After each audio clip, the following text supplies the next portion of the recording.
Why are conveyancers still in the 1600s? Today, I'm joined by Russell Quirk, Mr. Controversial when it comes to the estate agency profession. Why do you think conveyancers are still, 500 years ago in the 1600s? Talk to me.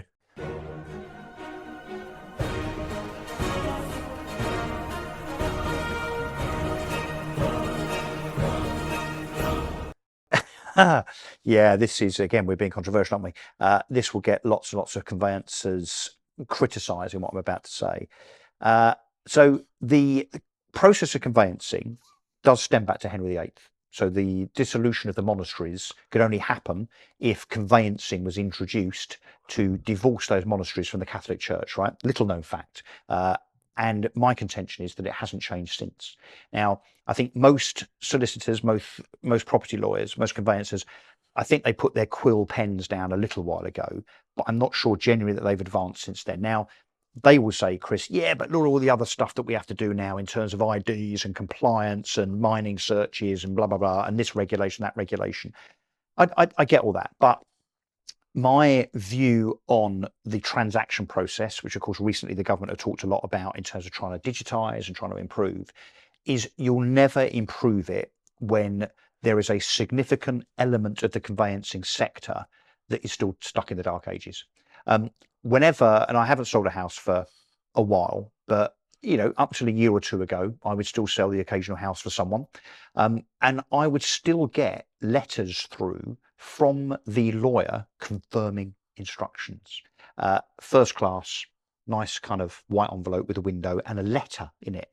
And I mean, I don't know about you, the only letters I get now really are bills, really. I don't get letters from people because there's a thing called email, which most people have come across that is a little bit more efficient.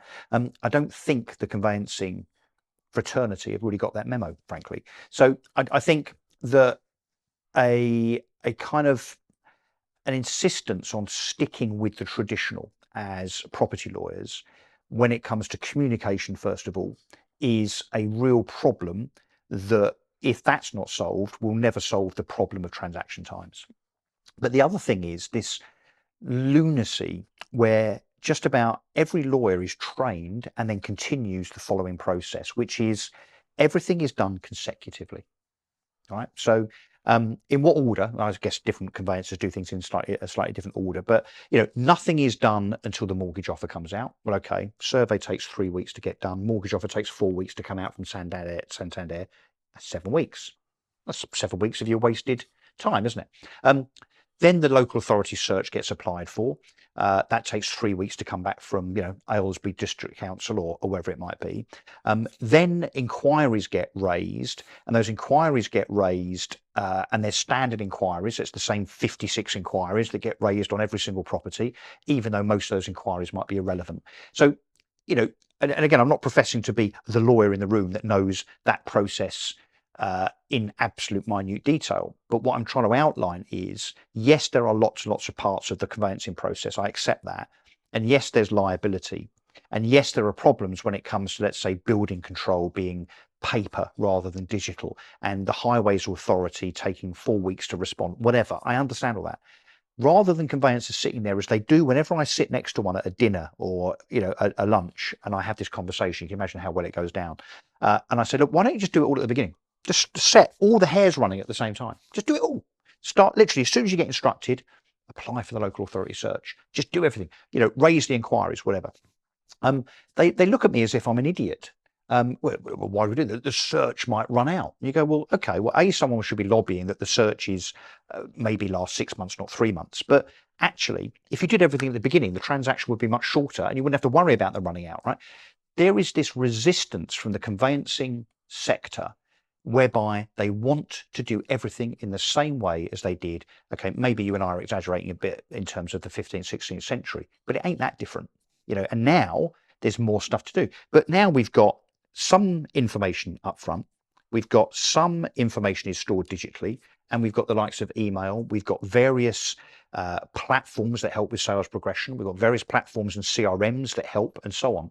But yet, as a matter of fact, no one can argue with this point. A matter of fact, property transactions now take longer to convey than they did 20 years ago, 30 years ago, before email. How can that be right? And I'm sick to the back teeth of conveyancers saying, well, that's just the way it is. That's because of X.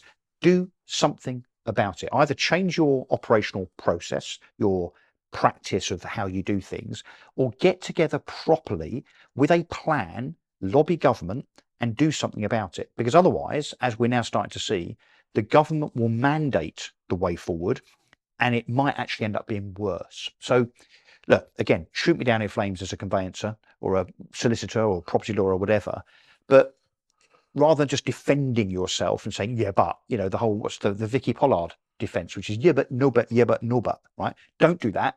Can you instead listen to what I've said and be constructive, perhaps, about a solution going forward? That's all I ask the conveyancing fraternity to do. So put your quill pens down and listen to what I've just said. Put some notes either in the comments, or if you're watching this on YouTube, in the comment section. Love to hear what your thoughts are and what Russell's got to say.